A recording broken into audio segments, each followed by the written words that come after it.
नमस्कार, बहुत स्वागत है आपका। इंडिया न्यूज देख रहे हैं आप। मैं हूं आपके साथ कीर्तिमान सिंह। अग्निशमन विभाग के अधिकारियों के साथ सीएम की बैठक। बड़ी खबर आपको बता दें, बैठक में सीएम योगी आदित्यनाथ ने बड़ा फैसला लिया है।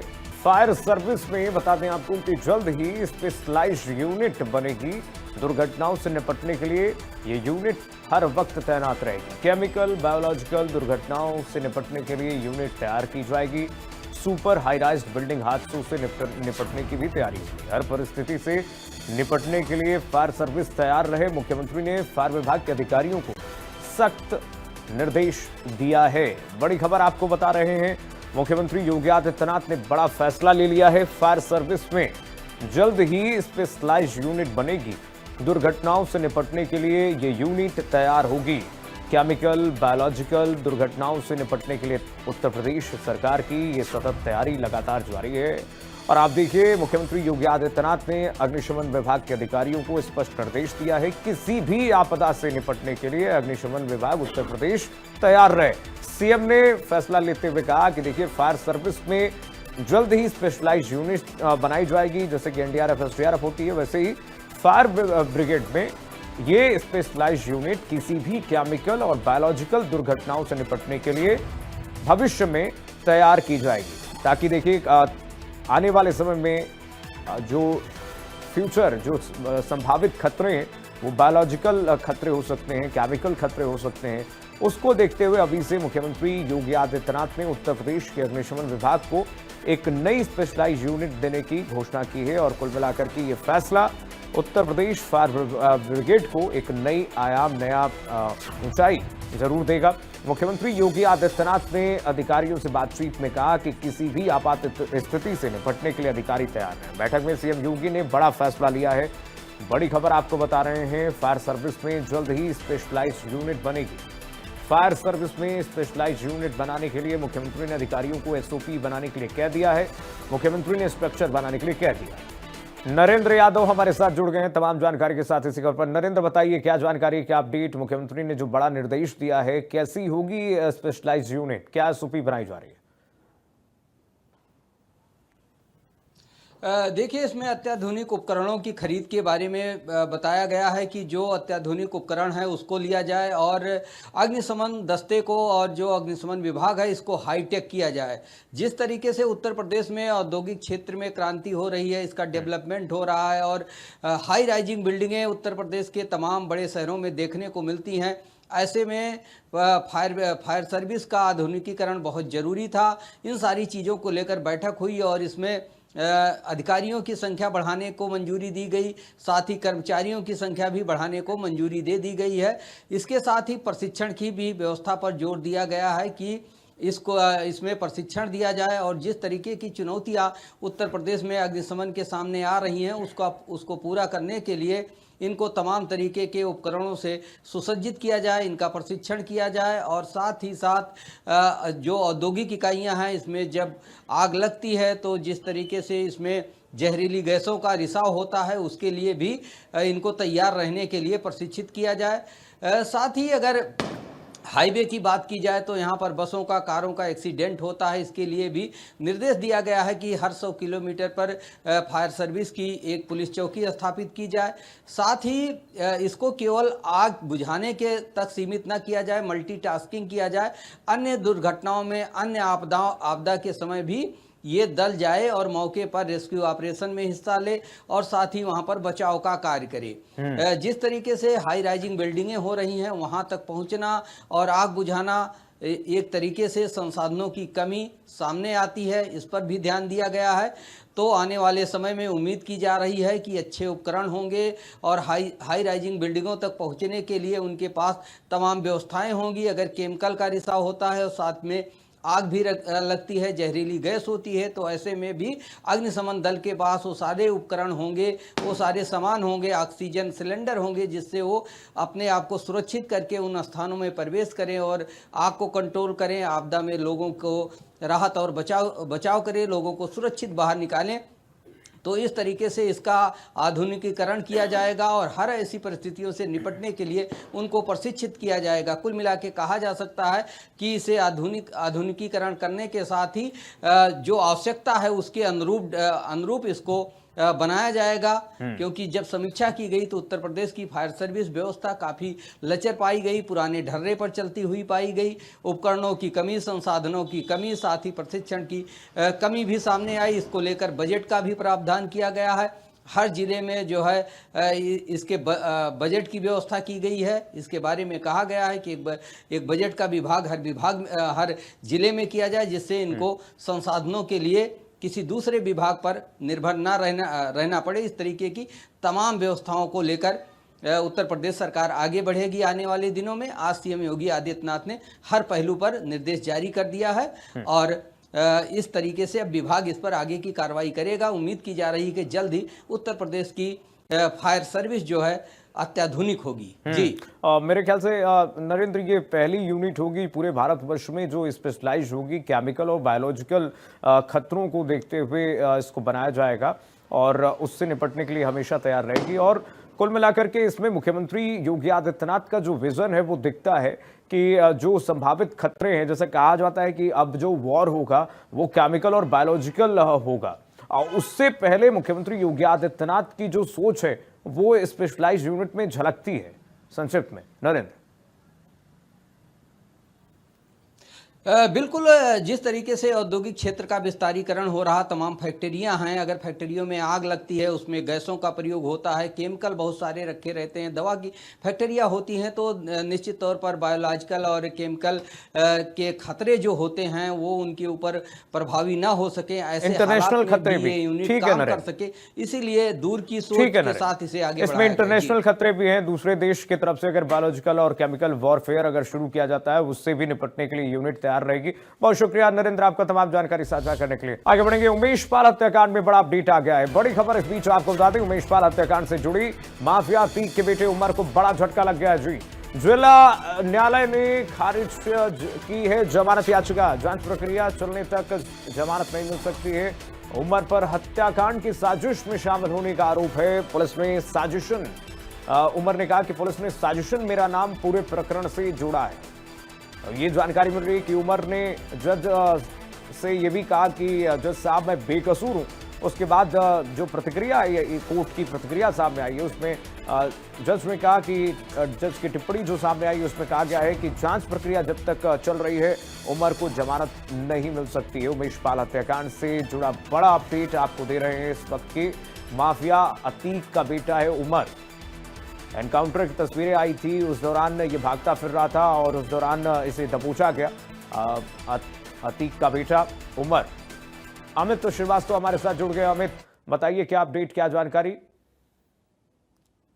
जी बिल्कुल, अतीक अहमद का जो बड़ा बेटा है उमर, उसको निचली अदालत से बड़ा झटका लगा है। सेशन कोर्ट ने उसकी जमानत याचिका को खारिज कर दिया है और उमर ने मांग की थी कि मुझे बेल दी जाए, मुझे उमेश पाल हत्याकांड में मुझे साजिशन गलत तरीके से मुझे फंसाया गया, जो कि मैं बेकसूर हूँ। उस समय मैं वहां पे मौजूद भी नहीं था। मैं क्योंकि उमर जो है पहले से ही लखनऊ जेल में बंद है। कई मामले हैं, दर्जनों मामले उमर के ऊपर दर्ज है और कहा जाए खुल्लाबाद थाने का सीटर भी है। तो उमर के लिए ये एक बड़ा झटका लगा है, क्योंकि उसको उमेश पाल हत्याकांड में उसको जो जमानत याचिका थी उसको खारिज कर दिया है और कोर्ट ने साफ तौर से कह दिया कि अभी ट्रायल चल रहा है, ट्रायल के दौरान जो है हम जमानत नहीं दे सकते, क्योंकि मामला बहुत ही ज्यादा गंभीर है। क्योंकि उमेश पाल की जिस तरह से दिन दहाड़े गोली बम मार के हत्या की गई थी, उसके साथ दो जो जवान थे उसकी सुरक्षा में तैनात थे, उनकी भी हत्या कर दी गई थी, जिसके बाद से लगातार कार्रवाइयों का दौर जो है यूपी पुलिस के द्वारा देखने को मिला था। उसी क्रम में अब जो जितने भी आरोपी अभी भी फरार है, कह सकते हैं अतीक का पूरा कुनबा इस समय, जो कह सकते हैं परिवारिक जो कुनबा है वो फरार है। और जो है तो वो जेल के अंदर है, या तो और जो जितने भी है, जैसे वो अतीक की जो पत्नी है शाइस्ता परवीन, वो भी फरार है, उनको 50,000 का इनाम है। साथ ही अली जो है उनका बेटा है, वो नैनी जेल में था, अभी उसके पास से नकदी बरामद हुई थी, उसको भी यहाँ से जेल ट्रांसफर कर दिया गया। तो अब जो बड़ा बेटा है, जो सबसे बड़ा बेटा था उमर, वो उसको एक बड़ा झटका लगा है। उसमें लखनऊ जेल में बंद है और उसने यह याचिका दाखिल की थी कि उसको जमानत दिया जाए। इस उमेश पाल हत्याकांड मामले में सुप्रीम कोर्ट ने खारिज कर दिया है। अब उमर को जो है इलाहाबाद हाईकोर्ट की तरफ वो मूव करेगा। उनके वकीलों का कहना है कि हम इस ऑर्डर के अगेंस्ट जो है हम हाई कोर्ट में अपील दाखिल करेंगे, तब देखना होगा उमर के जो वकील हैं कब इलाहाबाद हाई कोर्ट में दाखिल करते हैं और उस पर क्या प्रतिक्रिया कोर्ट की आती है कि उनको जमानत मिलती है कि वहां से भी खारिज बिल्कुल। होता है। तो अब आने वाला वक्त बताएगा कि उमर की मुश्किलें आने वाले दिनों में कम होंगी या और भी बढ़ेंगी, क्योंकि लगातार अतीत के परिवार हो, चाहे उनके कुनबे हो, चाहे उनका गैंग हो, सबकी मुश्किलों का दौर शुरू है इस समय, क्योंकि यूपी पुलिस जो है वो एकदम आक्रामक तौर पे है और अतीत गैंग को समाप्त करने का जो संकल्प है, क्योंकि मुख्यमंत्री योगी आदित्यनाथ ने भी कहा था कि इसमें जो भी है उनको मिट्टी में मिलाने का जो काम होगा वो करेंगे। तो साफ है कि अतीत गैंग कोई पनप नहीं पाएगा, ये मुख्यमंत्री का संकल्प है। अब देखना होगा आने वाले समय में किस तरह की कार्रवाइयां और देखने को मिलती है बिल्कुल, अतीत इसीलिए गैंग के तो कहते खिलाफ। हैं कि जी। अपराध और आतंक की उम्र बहुत कम होती है, बहुत सीमित होती है और उत्तर प्रदेश में तो ये चरितार्थ होते हुए दिख भी रहा है। मुख्यमंत्री योगी आदित्यनाथ के विजन स्वरूप अपराध का अंत होते हुए दिख रहा है। अब न्याय की गुहार लगाता हुआ अतीक, उसको जिसने आतंक उसने फैलाया, जिसको पीड़ित किया, अब वो कोर्ट में जो अपराधी है, जो आरोपी है, वो कहता फिर रहा है कि मैं बेकसूर हूं। ये सख्त टिप्पणी और इसी के साथ झटका। अमित, बहुत शुक्रिया आपको तमाम जानकारी साझा करने के लिए। आइए बढ़ेंगे आगे। देवरिया से खबर मिल रही है। देवरिया में आभूषण विक्रेता ने तेजाब फेंका है 5 लोगों पर। सराफा व्यापारी ने जेवर मांगने पर एसिड फेंक दिया। एक महिला समेत 4 लोग झुलस गए इस मामले में। एक की हालत गंभीर बताई जा रही है। मौके पर पहुंच करके जांच में पुलिस जुटी हुई है। दुकान के मालिक अरविंद वर्मा को हिरासत में ले लिया गया। देवरिया से आपको बता दें, बड़ी खबर इस वक्त की आ रही है। सराफा व्यापारी ने जेवर मांगने पर एसिड फेंका। मैल चौराहे की घटना बताई जा रही है। देवरिया के मैल की यह घटना है, जहां पर चौराहे पर एक आभूषण विक्रेता मामूली बात पर मामूली विवाद होता है और उसके बाद 5 लोगों पर ज्वलनशील पदार्थ तेजाब फेंक देता है, जिसमें एक महिला झुलस जाती है और 4 अन्य लोग झुलस जाते हैं। एक की हालत गंभीर बनी हुई है, जिनको गोरखपुर मेडिकल कॉलेज रेफर किया गया है। सराफा व्यापारी जेवर मांगने पर एसिड फेंक देता है। देखिए, दिन दहाड़ी ये घटना सामने आई है। महिला समेत 4 लोग झुलसे हैं। देवरिया के मैल की घटना बता रहे हैं आपको। मौके पर पहुंच करके पुलिस जांच में जुटी हुई है। दुकान के मालिक अरविंद वर्मा, जिसे हिरासत में ले लिया गया, फिलहाल इसी ने 5 लोगों के ऊपर तेजाब फेंका था। घनश्याम हमारे साथ जुड़ गए एक बार फिर से तमाम जानकारी के साथ। घनश्याम, बताइए क्या अपडेट है इस मामले में। और एक छोटा सा मामूली सा विवाद, इस मामूली से विवाद में ये घटना इतनी बढ़ जाती है कि तेजाब फेंक देता है आभूषण विक्रेता। जी, हमको बता दें कि ये मैल थाना क्षेत्र का मामला है। मैल का है, ये एक ही गांव के मैल और चंदन दोनों एक ही गांव के रहने वाले हैं। चंदन की बहन जो आई थी जेवर खरीदने, उसने अपने भाई को लेके गई थी कि जिसके वजह से कुछ सस्ते मिलेंगे। इस बात को लेके कुछ आपस में जब बहन ने सामान खरीद लिया और भाई दोनों लोगों ने जब सौदे की बात आई कि इसमें रेट कम करिए या ऊपर बढ़ाइए, इस तरह की बातें अधिक मांग रहा था, जिसको लेके इन्होंने विरोध किया, यार इतने करो। इसके बावजूद भी ये जब नहीं आई तो बात बढ़ते बढ़ते बिगड़ गई, जिसके वजह से अरविंद ने, जो ज्वेलर मालिक है, उसने अपने दुकान से ये जो इस्तेमाल किया जाता गहने में सफाई उफाई के लिए, वो तेजाब उससे ऊपर फेंक दिया, जिससे फेंकने से उनकी बहन पर छींटे लगे, वो भी जल झुलसी। जबकि उनका हालत इस समय नाजुक है, जो देवरिया मेडिकल कॉलेज से गोरखपुर मेडिकल कॉलेज रेफर किया गया। और 3 जो और साथ में थे, उन लोगों के खिलाफ भी वो भी झुलसे हैं, जिनका जिला मेडिकल कॉलेज में उपचार चल रहा है। बाकी लोग खतरे से बाहर हैं। लेकिन सवाल ये है कि ये कैसे छोटी सी बात और रेट को लेकर ये विवाद इतना बढ़ जाएगा। ये तो जांच क्या है, पुलिस जांच कर रही है कि आखिर इसके पीछे क्या राज है, क्यों इस तरह की इतनी बड़ी घटना हो गई। ये सब पहलू पे पुलिस स्थानीय स्तर पर जांच कर रही है। जो भी जांच पे आएंगे उसके हिसाब से कार्रवाई की जाएगी। फिर भी फिलहाल वो अभी जो व्यापारी स्वर्ण व्यवसायी है, उसे पुलिस ने हिरासत में लिया है। अगली कार्रवाई के लिए वो पुलिस एफआईआर की जो तहरीर है उसकी इंतजार कर रही है। तहरीर मिलते ही एफआईआर दर्ज कर लिए जाएंगे। जी, कुछ लोग सनकी और रौबदार किस्म झाड़ने लगते हैं और सनकी किस्म के मिजाज के लोग होते हैं। खैर, उत्तर प्रदेश पुलिस है, अब इनकी इलाज और इनका जांच पुलिस के जिम्मे है। क्या कुछ पुलिस इस मामले में रिपोर्ट सौंपती है, ये देखने वाली बात होगी। बहुत शुक्रिया आपका घनश्याम, फिलहाल तमाम जानकारी साझा करने के लिए। आगे बढ़ेंगे। मिर्जापुर से खबर मिल रही है। विवादित मजार पर पुलिस का एक्शन हुआ है। विवादित मजार को पुलिस ने ध्वस्त करवा दिया है। हिंदू परिवार ने अपने घर में ये मजार बनवाई थी। परिवार पर अवैध धन वसूली, धन परिवर्तन का आरोप लगा है। पुलिस ने मौके पर पहुंचकर के शांति व्यवस्था कायम की है। मिर्जापुर से बड़ी खबर आपको बता रहे हैं। देखिए, मिर्जापुर में विवादित मजार पर पुलिस ने एक्शन लिया है। विवादित मजार को पुलिस ने ध्वस्त करा दिया है। हिंदू परिवार ने अपने घर में ये मजार बनवाई थी और इस मामले में पुलिस ने जब एक्शन लिया तो इस मजार को ध्वस्त कराया गया है। परिवार पर अवैध धन वसूली का आरोप लगा है।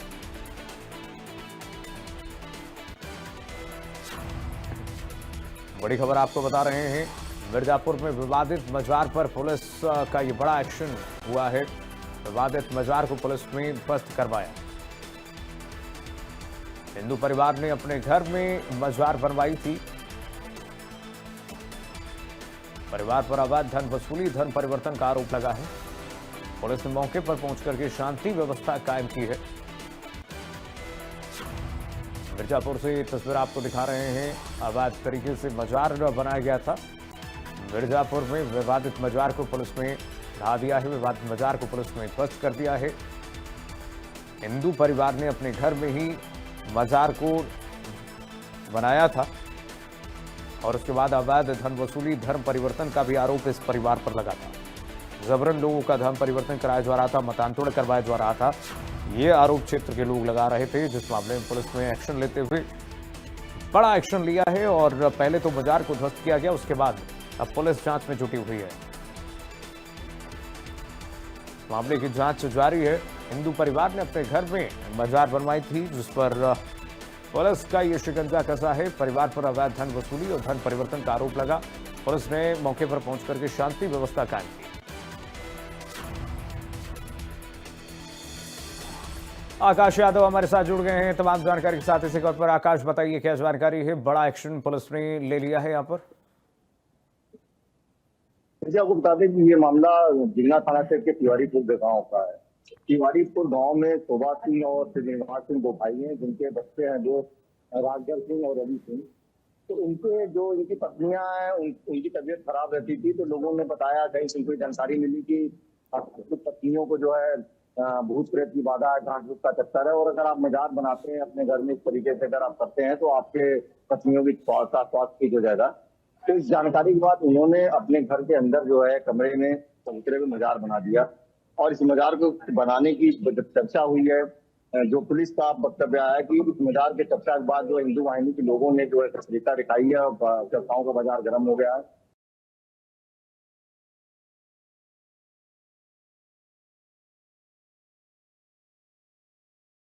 हिंदू वाहिनी के लोगों का कहना है कि धर्म परिवर्तन के लिए इस मजार का स्थापना किया गया था, क्योंकि वो क्षत्रिय समाज के लोगों की वहां बस्ती है, वहां कोई भी मुस्लिम समुदाय का व्यक्ति नहीं रहता है। तो ऐसे में इस तरीके का मजार बनना जो है लोगों को बहुत ज्यादा विवादास्पद लगने लगा। और इस विवाद के गहराने के बाद जो है लोगों ने पुलिस को पूछा कि पुलिस मौके पहुंची और पुलिस के द्वारा जो अभी अशोक सिंह जो है वहाँ के लालगंज के क्षेत्राधिकारी, उनका जो पुलिस मीडिया में जो वक्तव्य आया उसके अनुसार कि परिवार को हम लोगों ने समझाया। परिवार समझाने के बाद खुद परिवार ने जो लोगों के साथ, ग्रामीणों के साथ मिलकर उस मजार का ध्वस्तीकरण किया है। किसी प्रकार की वहां पे कोई दिक्कत नहीं है। शांति और कानून व्यवस्था पूरी तरीके से जो है कायम है और परिवार पूरी तरीके से इस बात को समझ गया है कि इस तरीके की चीजों को कोई मतलब नहीं। चलिए ठीक है आकाश, बहुत शुक्रिया आपका तमाम जानकारी साझा करने के लिए। आइए बढ़ेंगे आगे। महाराजगंज से खबर मिल रही है, 3 नाबालिग सहेलियां लापता हो गई हैं। 17 अक्टूबर से लापता है तीनों लड़कियां। तीनों लड़कियों की तलाश में पुलिस जुटी हुई। महाराजगंज से बड़ी खबर आपको बता रहे हैं, 6 दिन बाद भी पुलिस को सुराग नहीं मिला है। परिजनों का रो रो कर बुरा हाल है। पुलिस के खिलाफ स्थानीय लोगों में आक्रोश इस वक्त देखने को मिल रहा है। महाराजगंज में 3 नाबालिग सहेलियों के लापता होने से हड़कंप मचा हुआ है। 17 अक्टूबर से तीनों लड़कियां लापता हैं। तीनों लड़कियां कहां हैं किसी को नहीं पता। पुलिस जुटी हुई जांच में, लेकिन 6 दिन बाद भी पुलिस को कोई सुराग नहीं मिल पाया है। पुलिस के खिलाफ स्थानीय लोगों में आक्रोश दिख रहा है।